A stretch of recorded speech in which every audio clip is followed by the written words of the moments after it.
नमस्कार, मैं हूं अपराजिता सिंह। उत्तर प्रदेश की बड़ी खबरों में आपका स्वागत है। आज 17 दिसंबर दिन बुधवार। खबरों की ओर बढ़ने से पहले डालते हैं एक नजर आज की सुर्खियों पर। महिलाओं के लिए होमगार्ड भर्ती में 20% आरक्षण। यूपी में एक्सप्रेसवे किनारे आधुनिक ग्रीनफील्ड पर टाउनशिप योजना। माघ मेला प्रचार में नगर निगम की बड़ी चूक।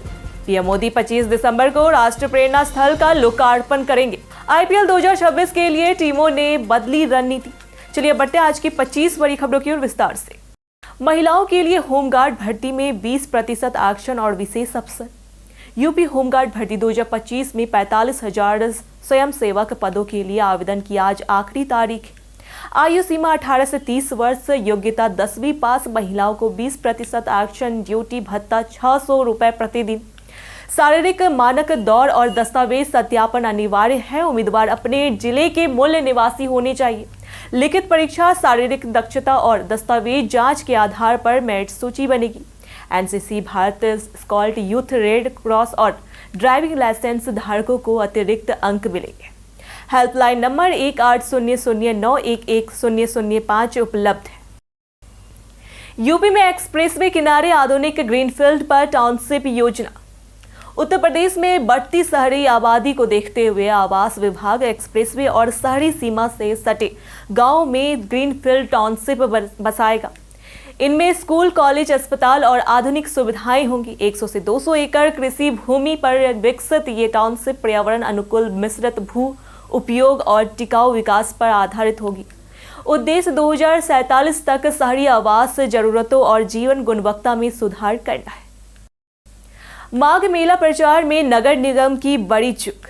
प्रयागराज में माघ मेला 2026 के प्रचार में नगर निगम की बड़ी लापरवाही सामने आई है। रैन बसेरों के बाहर लगाए गए बैनरों पर माघ मेला की जगह माध मेला लिखा गया है। इस गलती से हिंदी भाषा के प्रति निगम की उदासीनता उजागर हुई है और लोगों में नाराजगी देखी जा रही है। गोरखपुर शहर की ट्रैफिक समस्या समाधान। गोरखपुर में यातायात सुधारने के लिए नगर निगम 14 स्थानों पर सरफेस पार्किंग बनाने जा रहा है।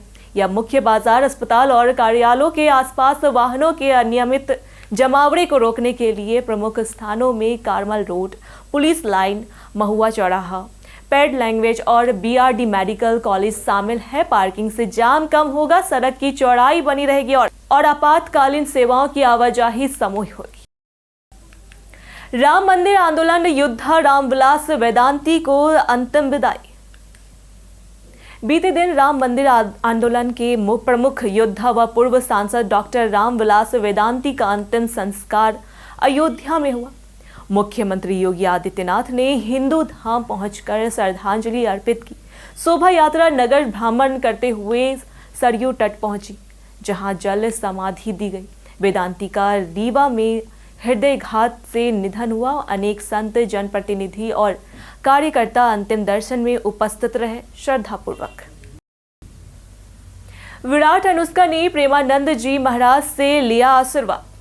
बीते दिन बॉलीवुड अभिनेत्री अनुष्का शर्मा और क्रिकेटर विराट कोहली वृंदावन में प्रेमानंद जी महाराज के आश्रम पहुंचे और आशीर्वाद प्राप्त किया। महाराज ने उन्हें ईमानदारी, विनम्रता, समर्पण और भगवान की सेवा करने का संदेश दिया। विराट अनुष्का ने मार्गदर्शन को गंभीरता से लिया और महाराज के उच्चतर जीवन मूल्यों को समझा। मुलाकात का वीडियो सोशल मीडिया पर वायरल हुआ है, जिसमें कपल की विनम्रता और संत का मार्गदर्शन दोनों प्रेरणादायक दिखे। नकली सामान पर अब ट्रेडमार्क कानून लागू। यूपी ने निर्देश दिए हैं कि नकली और डुप्लीकेट सामान पकड़े जाने पर पुलिस अब कॉपीराइट एक्ट की बजाय ट्रेडमार्क और डुप्लीकेट ट्रेड धाराओं में ही मुकदमा दर्ज करेगी। हाईकोर्ट की टिप्पणी के बाद यह कदम तकनीकी छूट से गिरोहों को बचने से रोकने के लिए उठाया गया है। आईपीएल 2026 के लिए टीमों ने बदली रणनीति। आईपीएल 2026 की मिनी नीलामी अबू धाबी में हुई, जहां कैमरन ग्रीन 25.2 करोड़ के केकेआर के साथ सबसे महंगे विदेशी खिलाड़ी बने। हालांकि उन्हें 18 करोड़ मिलेंगे। वैक्टेंस अय्यर को आरसीबी ने 7 करोड़ में खरीदा। कई बड़े खिलाड़ी अनसोल्ड रहे। नीलामी में 10 फ्रेंचाइजियों को 369 खिलाड़ियों पर बोली लगाई। एसआईआर में निगम की लापरवाही, सफाई कर्मियों की सूची गायब। राजधानी में बांग्लादेशी व रोहिंग्या पहचान अभियान नगर निगम की लापरवाही से विफल हो रहा है। 15,000 आउटसोर्स सफाई कर्मियों की कोई सेमिकल सूची, आधार, पता या पुलिस सत्यापन रिकॉर्ड नहीं है। एटीएस को भी जानकारी नहीं मिल सकी। ठेकेदारों पर निर्भरता के कारण जांच आगे नहीं बढ़ पा रही। रेलवे की 22,000 पदों की भर्ती को लेकर उठे सवाल। रेलवे में ग्रुप डी के 22,000 पदों पर नई भर्ती जल्द शुरू होगी, लेकिन कम वैकेंसी और योग्यता को लेकर अभ्यर्थी निराश है। 10वीं पास या ITI को लेकर भ्रम बना है। भर्ती लेवल 1 के विभिन्न पदों पर होगी। चयन CBT, PET, डॉक्यूमेंट वेरिफिकेशन और मेडिकल के आधार पर होगा। आयु सीमा 18 से 36 वर्ष तय। हवाई जहाज से कतर पहुंचे नर और मादा हाथी।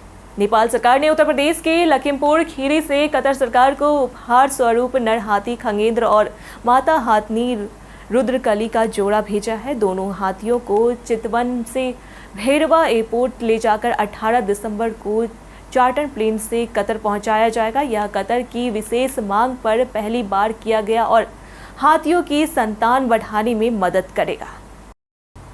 यूपी में अंतिम मील तक सुगम कनेक्टिविटी। उत्तर प्रदेश सरकार विजन 2047 के तहत high speed network, orbital corridors और रीजनल ट्रांसपोर्ट सिस्टम विकसित कर रही है। अंतिम मील कनेक्टिविटी पर जोर देकर शहरों, कस्बों और औद्योगिक क्षेत्रों में निर्बाध आवागमन सुनिश्चित किया जाएगा। इससे व्यापार, निवेश और रोजगार को नई गति मिलेगी और प्रदेश आर्थिक रूप से सशक्त बनेगा। पीएम मोदी 25 दिसंबर को राष्ट्र प्रेरणा स्थल का लोकार्पण करेंगे। 25 दिसंबर को पीएम मोदी लखनऊ के 65 एकड़ राष्ट्र प्रेरणा स्थल का लोकार्पण करेंगे। लोकार्पण में करीब 1.5 लाख लोग शामिल होंगे। 2000 बस और कारों की पार्किंग बड़ी चुनौती है। नगर निगम ने वैकल्पिक पार्किंग तैयार की है और 8 जोनल अफसरों को जिम्मेदारी सौंपी गई। पार्किंग के रास्तों को चौड़ा और सुरक्षित बनाया जा रहा है। एयरपोर्ट से स्थल तक 5 सेक्टरों में ऊपर नगर उपायुक्तों को ड्यूटी लगाई गई है। बसों और कारों की व्यवस्थित खड़ी व्यवस्था सुनिश्चित की जा रही है।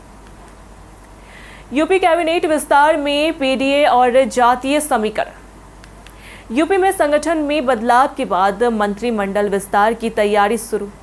PDA समीकरण मजबूत करने और जातीय संतुलन बनाए रखने पर ध्यान कुर्मी, पिछड़ी और दलित वर्ग के प्रतिनिधित्व को बढ़ावा दिया जा सकता है।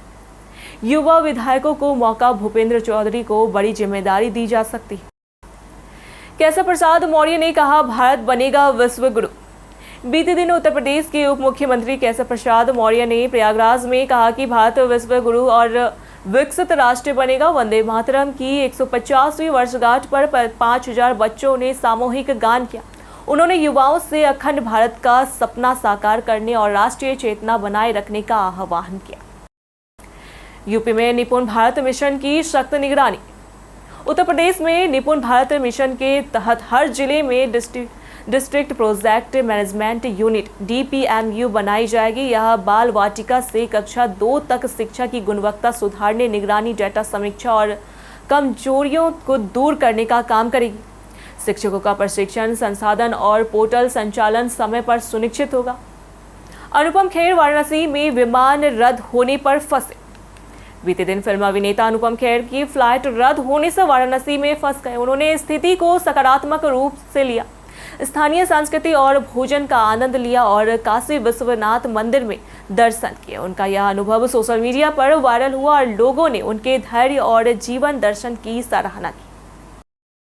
वाराणसी में निर्भया दिवस पर महिला साइकिल रैली। बीते दिन वाराणसी में निर्भया दिवस पर महिला हिंसा, छेड़खानी और शराब बिक्री के खिलाफ जन आक्रोश साइकिल रैली निकाली गई। रैली में सैकड़ों महिलाएं और बालिकाएं शामिल हुई। प्रदर्शन में नारे लगाए गए, महिला सुरक्षा पर जोर दिया गया और राष्ट्रीय को 12 सूत्रीय मांग पत्र सौंपा गया। महिलाओं ने हिंसा को जड़ से मिटाने का संकल्प लिया। यूपी में RTE के तहत बढ़ी सीटें। यूपी में RTE के तहत निजी स्कूलों में गरीब बच्चों के लिए 50,000 नई सीटें बढ़ाई गई है। पिछले साल की तुलना में 5,000 स्कूल शामिल हुए। नए सत्र 2026 से 27 में प्रवेश प्रक्रिया अंतिम चरण में है। आधार अनिवार्य किया गया। 25% सीटें आरक्षित रहेगी। संसद में मोदी तेरा कब्र नारे पर हंगामा। बीते दिन दिल्ली के रामलीला मैदान में कांग्रेस रैली के दौरान मोदी तेरी कब्र खुदेगी नारे लगे। भाजपा ने आपत्ति जताते हुए राहुल और सोनिया गांधी से माफी की मांग की। प्रियंका गांधी ने इन नारे की जिम्मेदारी से इनकार किया। वीडियो सोशल मीडिया पर वायरल हुए, राज्यसभा में हंगामा हुआ। यूपी में कोहरे और ठंड का अलर्ट। उत्तर प्रदेश की पश्चिमी और पूर्वी इलाकों में अगले 2 दिनों तक घने कोहरे की चेतावनी है। लखनऊ और अन्य शहरों में सुबह शाम विजिबिलिटी प्रभावित रहेगी। ट्रैफिक और समस्या जीवन में कठिनाइयां आ सकती है। वाराणसी के स्कूलों में बच्चों को व्यावसायिक शिक्षा सीख। वाराणसी के 14 स्कूलों में 350 बच्चे 7 विषयों में व्यावसायिक हुनर सीख रहे हैं। प्रत्येक स्कूल में 2 शिक्षक तैनात हैं। प्रशिक्षण सेवा निर्माण और कृषि सेक्टर पर केंद्रित है। इंटर्नशिप और कैरियर काउंसलिंग भी उपलब्ध है। राष्ट्रीय शिक्षा नीति 2020 के तहत बच्चों को स्वरोजगार और कौशल विकास के अवसर मिल रहे हैं। आज उत्तर प्रदेश की पहचान में बात होगी लारा दत्ता भूपति की। लारा दत्ता भूपति मिस यूनिवर्स 2000 और मिस इंटर कॉन्टिनेंटल 1997 विजेता ने बॉलीवुड ने 2003 में अभिनय की शुरुआत की। अंदाज से लेकर नो एंट्री, पार्टनर, हाउसफुल और डॉन 2 जैसी फिल्मों में काम किया। उन्होंने वेब और टीवी श्रृंखलाओं में भी अभिनय किया। दत्ता UNFPA गुडविल एम्बेसडर है और महेश भूपति की पत्नी है। नोएडा एयरपोर्ट से यूपी 50 शहरों के लिए बस सेवा शुरू। नोएडा इंटरनेशनल एयरपोर्ट से यूपी के 50 शहरों के लिए सीधी बस सेवा जल्द शुरू होगी। इसमें दिल्ली, गाजियाबाद पर निर्भरता कम होगी। यूपी STRC और एयरपोर्ट अथॉरिटी ने समझौता किया है। बसें उत्तराखंड, हरियाणा और यूपी के प्रमुख शहरों से जुड़ेगी। यात्रियों को AC और साधारण बस किफायती किराया और फ्लाइट शेड्यूल के अनुसार सुविधा मिलेगी। आज उत्तर प्रदेश के पर्यटन में बात होगी जामा मस्जिद की। दिल्ली की जामा मस्जिद 1656 में बनी थी। यह लाल पत्थर और संगमरमर से बनी है। जामा मस्जिद भारत की सबसे बड़ी मस्जिद है और लाल किले से करीब 500 मीटर दूर है। इसमें 3 दरवाजे हैं, जिनमें से सिर्फ शुक्रवार को खुलने वाला दरवाजा खास है। मस्जिद के अंदर सुंदर प्रार्थना का कमरा और 11 मेहराब है। 1948 में निजाम ने इसे ठीक कराने के लिए 3 लाख दान दिए थे। बीते दिन बहुत से लोगों ने हमारे वीडियो पे लाइक और कमेंट किए थे। जिन्होंने कमेंट किए थे उनके नाम हैं अशोक कुमार, भोला वर्मा, नवल मिश्रा, रामविलास कुमार, राजन कुमार, दिनेश प्रताप सिंह, संजीव कुमार, रामलाल चौहान। इसी के साथ बढ़ते आज के सवाल की ओर। आज का सवाल है, क्या आपको लगता है कि युवाओं को यूपी में पर्याप्त नौकरी के मौके मिल रहे हैं? आप अपना जवाब हमें हमारे कमेंट सेक्शन में लिखकर जरूर बताएं। आज के लिए इतना ही। उत्तर प्रदेश की तमाम खबरों के साथ बने रहने के लिए देखते रहे डेली यूपी। और साथ ही अगर आप यूट्यूब चैनल पर देख रहे हैं तो चैनल को सब्सक्राइब करें। अगर आप फेसबुक पेज पर देख रहे हैं तो लाइक और फॉलो करें।